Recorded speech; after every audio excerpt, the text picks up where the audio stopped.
ওই কাণ্ডটাকে সামনে রেখে শুভেন্দু অধিকারী কি বলেছিল জানেন? প্রায় ৮০টি মন্দির নাকি ভেঙে দেওয়া হয়েছে। আমি খোঁজ লাগালাম, যদি ৮০টা মন্দির ভেঙে থাকে চরম অন্যায় হয়েছে। যে বেটারা মন্দির ভেঙেছে একটা ওটা ছাড় দেওয়া হবে না। ছাড় দেওয়া হবে কি ভাই? যেমন মসজিদ ভাঙলে তাকেও ছাড়া হবে না, মন্দির গুরুদুয়ারা গির্জা কোনো ধর্মের স্থানের দিকে তাকালে তাকেও ছাড় দেওয়া হবে না। তো আমি খোঁজ নিলাম, বেলডাঙ্গা জুড়ে ৮০টা মন্দির নাই ভাই, বুঝতে, কিন্তু চরম অন্যায়।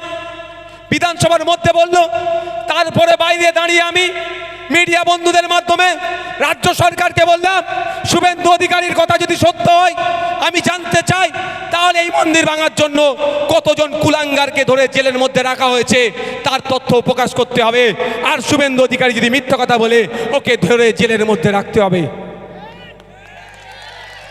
বলুন, এখনো পর্যন্ত কিছু খবর পেয়েছেন মন্দির ভাঙার জন্য? মন্দির ভাঙেনি তো, মিথ্যা বলেছে তো, জেলে দেয়নি।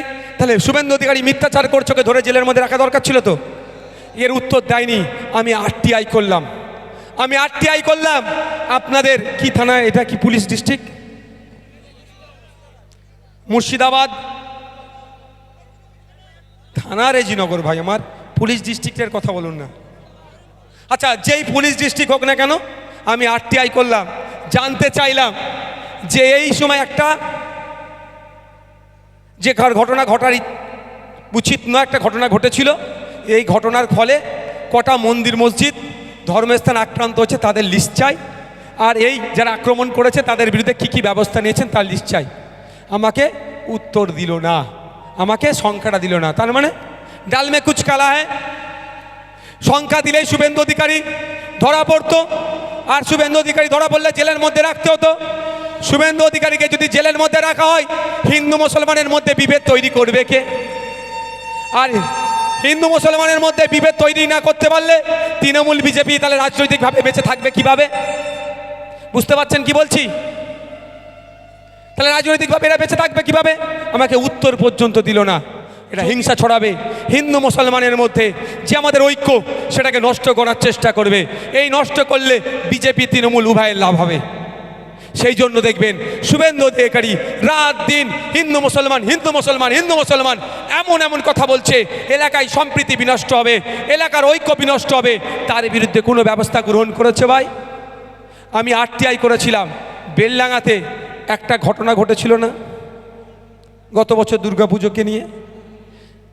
সেই ঘটনা আমি বেলডাঙ্গার মানুষকে শুধু ধন্যবাদ জানাবো যে জিনিসটাকে তারা কন্ট্রোল করে নিয়েছিল, ফাঁদে পা দেয়নি, সত্যি ধন্যবাদ জানাবো। তো ওইখানে ওই কাণ্ডটাকে সামনে রেখে শুভেন্দু অধিকারী কি বলেছিল জানেন? প্রায় ৮০টি মন্দির নাকি ভেঙে দেওয়া হয়েছে। আমি খোঁজ লাগালাম, যদি ৮০টা মন্দির ভেঙে থাকে চরম অন্যায় হয়েছে। যে বেটারা মন্দির ভেঙেছে একটা ওটা ছাড় দেওয়া হবে না। ছাড় দেওয়া হবে কি ভাই? যেমন মসজিদ ভাঙলে তাকেও ছাড়া হবে না, মন্দির গুরুদুয়ারা গির্জা কোনো ধর্মের স্থানের দিকে তাকালে তাকেও ছাড় দেওয়া হবে না। তো আমি খোঁজ নিলাম, বেলডাঙ্গা জুড়ে ৮০টা মন্দির নাই ভাই, বুঝতে, কিন্তু চরম অন্যায়। বিধানসভার মধ্যে বলল, তারপরে বাইরে দাঁড়িয়ে আমি মিডিয়া বন্ধুদের মাধ্যমে রাজ্য সরকারকে বললাম, শুভেন্দু অধিকারীর কথা যদি সত্য হয় আমি জানতে চাই, তাহলে এই মন্দির ভাঙার জন্য কতজন কুলাঙ্গারকে ধরে জেলের মধ্যে রাখা হয়েছে তার তথ্য প্রকাশ করতে হবে। আর শুভেন্দু অধিকারী যদি মিথ্যা কথা বলে ওকে ধরে জেলের মধ্যে রাখতে হবে। বলুন, এখনো পর্যন্ত কিছু খবর পেয়েছেন মন্দির ভাঙার জন্য? মন্দির ভাঙেনি তো, মিথ্যা বলেছে তো, জেলে দেয়নি। তাহলে শুভেন্দু অধিকারী মিথ্যাচার করছে, ওকে ধরে জেলের মধ্যে রাখা দরকার ছিল তো। এর উত্তর দেয়নি। আমি আরটিআই করলাম, আপনাদের কি থানা এটা? কি পুলিশ ডিস্ট্রিক্ট? মুর্শিদাবাদ থানা রেজিনগর। ভাই আমার, পুলিশ ডিস্ট্রিক্টের কথা বলুন না। আচ্ছা, যেই পুলিশ ডিস্ট্রিক্ট হোক না কেন, আমি আরটিআই করলাম, জানতে চাইলাম যে এই সময় একটা যে ঘটনা ঘটার উচিত নয় একটা ঘটনা ঘটেছিল, এই ঘটনার ফলে কটা মন্দির মসজিদ ধর্মস্থান আক্রান্ত হচ্ছে তাদের লিস্ট চাই, আর এই যারা আক্রমণ করেছে তাদের বিরুদ্ধে কী কী ব্যবস্থা নিয়েছেন তার লিস্ট চাই। আমাকে উত্তর দিল না, আমাকে সংখ্যাটা দিল না। তার মানে ডাল মে কুচ কালা হ্যায়। সংখ্যা দিলেই শুভেন্দু অধিকারী ধরা পড়তো, আর শুভেন্দু অধিকারী ধরা পড়লে জেলের মধ্যে রাখতে হতো। শুভেন্দু অধিকারীকে যদি জেলের মধ্যে রাখা হয়, হিন্দু মুসলমানের মধ্যে বিভেদ তৈরি করবে কে? আর হিন্দু মুসলমানের মধ্যে বিভেদ তৈরি না করতে পারলে তৃণমূল বিজেপি তাহলে রাজনৈতিকভাবে বেঁচে থাকবে কিভাবে? বুঝতে পারছেন কি বলছি? তাহলে রাজনৈতিকভাবে এরা বেঁচে থাকবে কিভাবে? আমাকে উত্তর পর্যন্ত দিল না।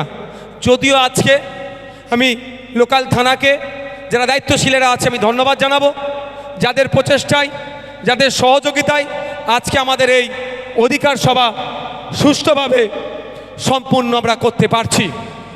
বন্ধুগণ, আর দুটো ইস্যু আছে। টাইম কত? আর দুটো ইস্যু আছে, বলে নিই নাকি? কারা শুনতে ইচ্ছুক এটা হাত তুলুন তো। এই ওপরে যারা আছে, এই দূরে যারা আছে শুনতে ইচ্ছুক এটা হাত তুলে রাখুন। শুনতে ইচ্ছুক? ওবিসি নিয়ে মমতা ব্যানার্জি সাইজ করে দিয়েছে ভাই আপনাদের। একদম শেরশাবাদিয়া থেকে শুরু করে বানিয়া জনগোষ্ঠী যেগুলো যা আছে, এক কথায় সংখ্যালঘু মুসলমানদেরকে মমতা ব্যানার্জি এতক্ষণ পরে ঠিক জায়গায় দিয়েছে, হাওকাত বুঝিয়ে দিয়েছে। যা গুটি কয়েক আপনি চাকরি পাচ্ছিল ইউনিভার্সিটিতে, ওবিসি কোটায় চাকরি পেতেন, ওবিসি এ ওবিসি বিকে এমন ঘেটে দিয়েছে, সেটাও সর্বনাশ করে দিয়েছে। ওই তো সর্বনাশ করে দিয়েছে। মমতা ব্যানার্জি আপনাদের ভালোবেসে না সাইজ করেছে। রক্তদানের মতো সে একটা মহতি অনুষ্ঠানে এসে কোনো রাজনৈতিক কুটকাচালি করতে চাই না, কিন্তু যে কথাটা সোচ্চারে বলতে চাই যে আমাদের রাজ্যে প্রকৃত উন্নয়ন সেই দিন হবে যেই দিন আমাদের রাজ্যের গরিব মানুষেরা রক্তের জন্য হাহাকার করবেন না।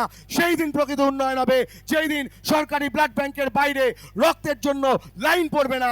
সেই দিন আমাদের রাজ্যে প্রকৃত উন্নয়ন হবে যেই দিন রাজ্যের কোনো সরকারি হাসপাতালে রক্তের অভাবে একজন প্রসূতি মা প্রাণ হারাবেন না। সেই দিন আমাদের রাজ্যের উন্নয়ন হবে। আমরা আইএসএফ এই রাজ্যের সেই উন্নয়নের দিকে যেতে চাই, আর তাই আগামী দিনে আমরা আশা রাখি আইএসএফ এর এই স্বপ্নকে, এই রাজ্যের এই স্বপ্নকে সফল করার লক্ষ্যে শুধু ভাঙন নয়, গোটা রাজ্যের মানুষ আমাদের পাশে আসবেন এবং আমাদের দলের নেতা পীরজাদা নওশাদ সিদ্দিকীর নেতৃত্বে, আইএসএফ এর নেতৃত্বে আমরা সেই সুদিনের দিকে এগিয়ে যাব। এই আশা ভরসা রেখে আজকের এই মহতী রক্তদান শিবিরকে অসংখ্য ধন্যবাদ এবং অভিনন্দন। প্রমাণ করে দেয় যে আমাদের রাজ্যের রাজনীতিতে এবং গোটা দেশের রাজনীতিতে ইন্ডিয়ান সেকুলার ফ্রন্ট আইএসএফ এক উজ্জ্বল নাম হিসেবে পরিণত হয়েছে, যে নাম একটা বিকল্প রাজনীতির দিশা দেখাচ্ছে আজকে শুধুমাত্র ভাঙড় নয়, গোটা রাজ্যে এবং গোটা দেশে। যেখানে ভাঙড়ে এক ডাকে শয়ে শয়ে মানুষ তারা প্রাকৃতিক যে সমস্ত রৌদ্র বৃষ্টি তাকে উপেক্ষা করে রক্তদানে তারা এগিয়ে আসছেন, প্রমাণ করে দেয় আইএসএফ এর প্রতি মানুষের ভালোবাসা আজকে কোন জায়গায় যাচ্ছে। এবং আজকে আমরা স্মরণ করতে চাই, আজকের যে দিন 19 অক্টোবর, আমরা স্মরণ করতে চাই একই সঙ্গে আমাদের দেশের স্বাধীনতা সংগ্রামী মাতঙ্গিনী হাজরা, তার জন্মদিন। সেই মাতঙ্গিনী হাজরা যিনি ব্রিটিশদের সামনে বুক পেতে দাঁড়িয়েছিলেন যখন ব্রিটিশরা আমাদের দেশের মানুষদের উপর অত্যাচার নামিয়ে এনেছিল, সেই অত্যাচারের সামনে দাঁড়িয়ে যিনি ব্রিটিশদের গুলি বুকে নিয়েছিলেন এবং শহীদ হয়েছিলেন, সেই মাতঙ্গিনী হাজরার আজকে জন্মদিবস। সেই জন্মদিবসের এই মহতী দিনে আজকে যে রক্তদান শিবির, এই রক্তদান শিবিরে এসে আজ আইএসএফ দক্ষিণ 24 পরগনা জেলা কমিটির পক্ষ থেকে আমি বেশি সময় নেব না, শুধু দুটি কথা আপনাদের সামনে তুলতে চাই যে আজকের সময় দাঁড়িয়ে গোটা রাজ্যে রক্তের যে আকাল, এই রক্তের আকালকে সামাল দেবার জন্য প্রত্যেকটি রাজনৈতিক দলের নৈতিক কর্তব্য, নৈতিক দায়িত্ব হলো রক্তদান শিবির করা। আমাদের রাজ্যের শাসক দল তৃণমূল কংগ্রেস, যারা প্রত্যেকটা জায়গাতে প্রত্যেকটা অঞ্চলে যাদের নাকি ক্ষমতা এমন যে এক ঘাটে বাঘে গরুতে জল খায়, আমরা এত বছর ধরে দেখে যাচ্ছি, গত 15 বছর ধরে এই রাজ্যের ক্ষমতা তৃণমূল কংগ্রেস আছে। এই তৃণমূল কংগ্রেসের পক্ষ থেকে আমরা দেখতে পাই না এত বছর পরেও আমাদের রাজ্যের যে হাসপাতালগুলো আছে, যে ব্লাড ব্যাংকগুলো আছে, সেই ব্লাড ব্যাংকগুলোতে রক্তের জন্য যে আকাল পড়ে, সেই আকালকে সামাল দেওয়ার জন্য কোনো সরকারি ব্যবস্থা এখনো অবধি করে উঠতে পারলো না আমাদের এই রাজ্যের সরকার। আমরা আইএসএফ এর পক্ষ থেকে বারংবার শুধুমাত্র এই ভাঙন নয়, গোটা রাজ্য জুড়ে আমরা এই রক্তদান শিবির করছি এবং করছি একটাই কারণে, কারণ আমরা মনে করি যে আমাদের রাজ্যে যে 10 কোটির কাছাকাছি মানুষ বাস করেন, সেই মানুষদের জন্য যে পরিমাণ রক্ত ব্লাড ব্যাংকে থাকা দরকার, সেই পর্যাপ্ত রক্ত কিন্তু ব্লাড ব্যাংকে নেই। অথচ এই ব্লাড ব্যাংকে রক্ত থাকার জন্য, কারণ রক্ত এমন একটা জিনিস, এটাকে আপনি কৃত্রিমভাবে তৈরি করতে পারবেন না। রক্ত কোনো আর্টিফিশিয়ালি তৈরি করা যায় না, জ্যান্ত মানুষের থেকেই এই রক্ত নিতে হয় এবং সেই রক্তই অন্যান্য অসুস্থ মানুষদেরকে দিতে হয়। তাই এই রক্ত দান একটা এমন একটা মহৎ বিষয় যে এই বিষয়ের জন্য সরকারি ক্ষেত্রে আরও বেশি সচেতনতার প্রয়োজন আছে। আমরা অত্যন্ত হতাশার সঙ্গে দেখতে পাই যে বিগত 15 বছর ধরে আমাদের রাজ্যে মাননীয় মুখ্যমন্ত্রী থেকে আরম্ভ করে তাবড় তাবড় তৃণমূল কংগ্রেসের নেতারা, তারা এত গলাবাজি করেন, এত কথা বলেন, উন্নয়নের এত ফোয়ারা ঝরান, কিন্তু যখন রক্ত ব্লাড ব্যাংকের কথা আসে তখন কিন্তু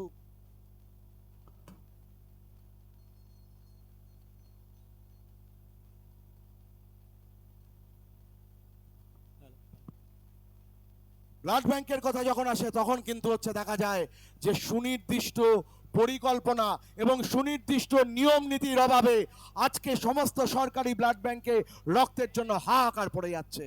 আমরা ইন্ডিয়ান সেকুলার ফ্রন্টের পক্ষ থেকে তাই রাজনৈতিকভাবে আমরা এই কথা বলতে চাই যে একটা রাজ্য সরকারের যে নৈতিক দায়িত্ব এবং কর্তব্য আছে, প্রত্যেকটি সরকারি ব্লাড ব্যাংকে যে রক্তের আকাল, সেই রক্তের আকালকে ঘোচানোর জন্য নির্দিষ্টভাবে তাদেরকে নীতি ঘোষণা করতে হবে, পরিকল্পনা করতে হবে এবং তার সঙ্গে বেসরকারি ব্লাড ব্যাংকগুলোতে রক্ত বিক্রির যে চক্র চলছে, যে অবৈধ চক্র চলছে, যে অবৈধ চক্রের বলি হচ্ছেন আমাদের রাজ্যের সাধারণ গরিব মানুষরা, সেই বলির হাত থেকে বাঁচানোর জন্যও এই রাজ্যের সরকারকে নির্দিষ্ট পরিকল্পনা গ্রহণ করতে হবে।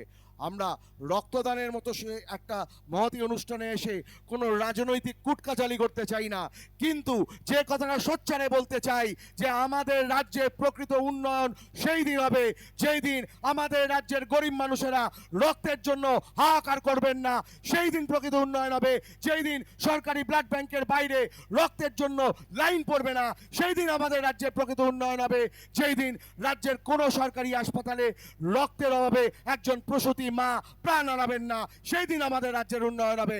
আমরা আইএসএফ এই রাজ্যের সেই উন্নয়নের দিকে যেতে চাই, আর তাই আগামী দিনে আমরা আশা রাখি আইএসএফ এর এই স্বপ্নকে, এই রাজ্যের এই স্বপ্নকে সফল করার লক্ষ্যে শুধু ভাঙন নয়, গোটা রাজ্যের মানুষ আমাদের পাশে আসবেন এবং আমাদের দলের নেতা পীরজাদা নওশাদ সিদ্দিকীর নেতৃত্বে, আইএসএফ এর নেতৃত্বে আমরা সেই সুদিনের দিকে এগিয়ে যাব, এই আশা ভরসা রেখে আজকের এই মহতী রক্তদান শিবিরকে অসংখ্য ধন্যবাদ এবং অভিনন্দন জানিয়ে, আপনাদের সকলকে অসংখ্য ধন্যবাদ অভিনন্দন জানিয়ে আইএসএফ দক্ষিণ 24 পরগনা জেলা কমিটির পক্ষ থেকে আমার সংক্ষিপ্ত বক্তব্য আমি এখানে শেষ করলাম।